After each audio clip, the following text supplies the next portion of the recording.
For today's video, bilang isang baguhan na OFW at ipapakita ko ang realidad ng buhay. Oo, tama, nagpo-post din ako ng magagandang lugar o di naman pagkain na masasarap. Pero bago ko kainin yun, syempre kailangan ko din magtipid. Kaya ayan, ginupitan ko na ang aking sarili. Sayang din kasi kung magpapagupit ka at saka handle ko naman yung buhok ko, kaya kong gupitan ng sarili ko. Nung nasa Pinas pa ako at panahon pa ng pandemic, alam ko na kung paano gupitan ng sarili. Pagdating nga sa itaas ng buhok, dapat ibabaw lang ng kilay, tapos pagpapantay-pantayin. Uy, nasa iyo nga kung gusto mong mas mahaba. Kasi naman ganyan yung style ko. Madalas nga kapag nagpapagupit ako, hindi nila nakukuha yung gusto kong gupit, kaya ako na yung nagugupit. Mas okay pa nga yung gupit ko kaysa sa gupit ng iba. Shout out kay Jampol, siya nga pala din yung nagugupit sa akin madalas.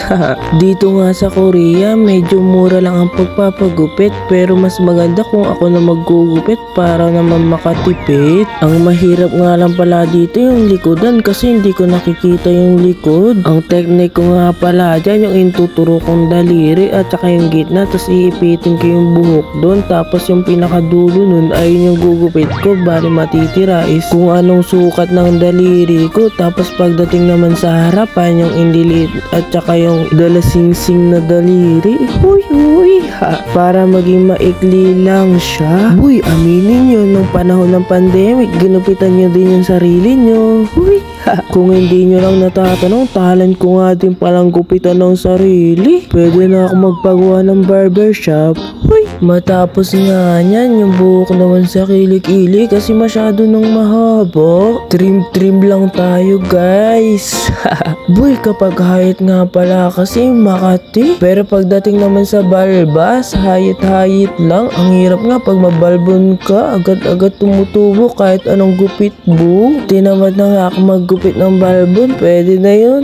Tuloy na natin yung paggupit ng buhok. Boy, ang problema nga pala natin sa mga kababayan natin, ang akala nila kapag OFW laging masaya.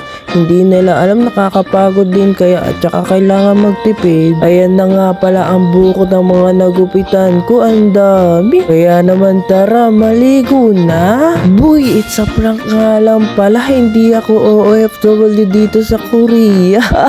Na-prank kita. Galing ko no, na-prank kita. Boy, tambay nga lang pala ako dito. Ayan na nga pala itsura nung natapos ako maligo. Hintayin lang pala natin matuyo. Medyo basa pa kasi kaya hindi medyo kita. At sa wakas, boom! Ang pogi ko, di ba? Grabe naman yun. Ang sarap! Bless!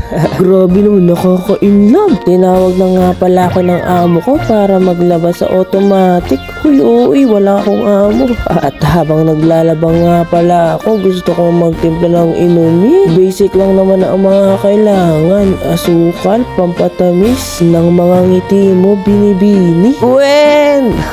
Si Gwen nga pala ang bias ko sa bini. Ang cute niya nga kasi. Nabulol pa nga. Kumuha lang pala ako ng tubig na malamig sa rep, tapos 2 Yakult. Matapos nun, pagsama-samahin mo lang lahat yan. Ganun nga lang pala kadali. Try mo na. Mahiwagang salamin, kailan ka ba amin? Uy, grabe nga, ngayon lang ako amin. Crush ko nga pala si Gwen.